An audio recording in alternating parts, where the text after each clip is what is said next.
This term our expedition was about mining, and our guiding question was, how did the coal mining industry shape Doncaster?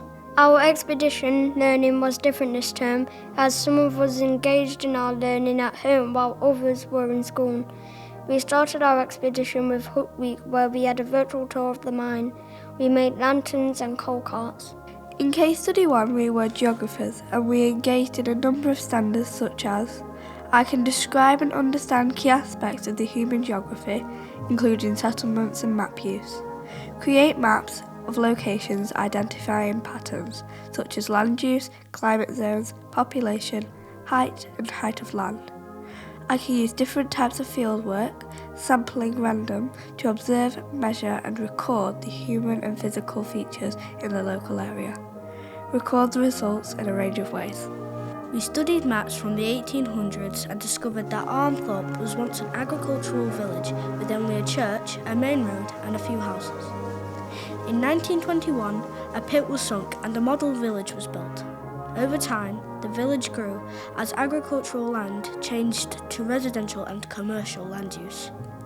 We also studied a present-day map and noticed that the pit was no longer there and the land use had changed to recreational.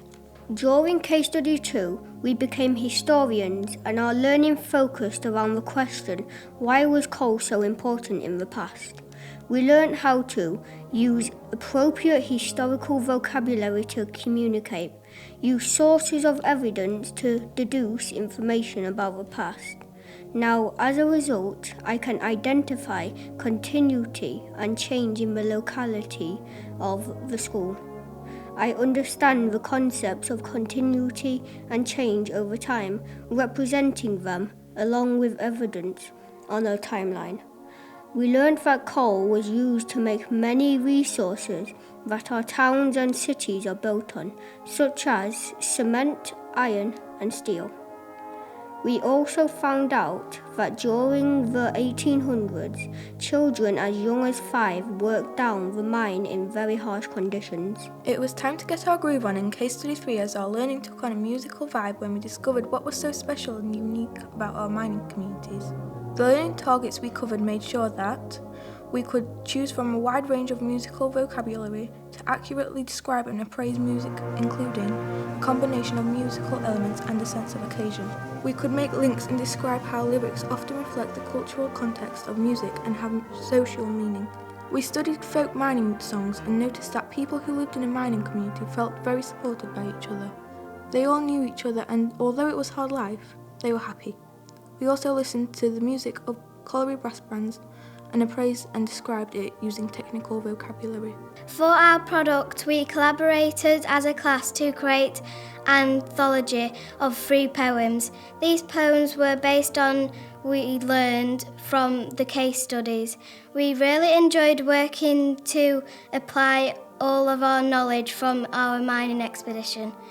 Our first poem was from the viewpoint of Victorian child working down the mines. Our second poem was all about how settlements expanded to mining towns over time and how this affected the landscape. Finally, our third poem was all about how special mining communities were. We made links for the local community by contacting Armthorpe Markham Memorial Group. They said that they needed a plaque to go in their garden. We offered to do a sponsored walk. This was 100 laps of our school field. We did it over 2 weeks, walking for a total time of 200 minutes. We feel proud that the money we have raised will commemorate the miners that worked hard to keep our country running.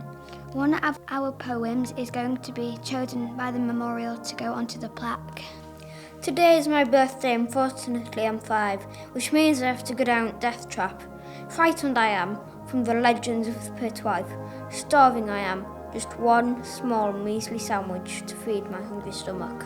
I'm a trapper boy, scared and alone, cramped claustrophobic in the corner where dangers await. I sing in damp veins of hell, waiting, oh waiting. I hear a high-pitched squeak. Where and what could it be? Wait. It's a hurry with a cove of coal. Frantically I open the door just in time. Dust flings into my eyes as it passes through. I scream in horror and pain.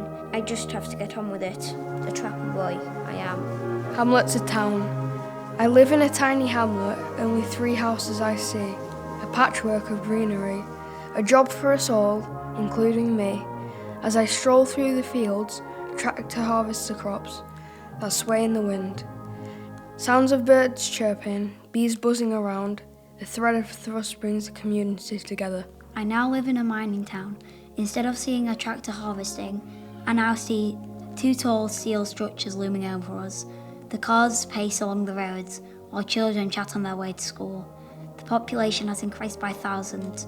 Our community is expanding, but the trust is still there. I now live in a mining town, and I am proud. I come from a mining town where everyone knows everyone, their pets as well. If we all owe on anything, we pop to our lovely next door neighbour or the kind old lady across the street. Always happy to help. I come from a mining town. In the summer, we go out at 9 in the morning and don't come back till tea. We jump off the unstable rocks of the pit quarry and dive into the freezing cold water. Brrr. We race up and down the slag heap, a clip round the ear if Mum finds out.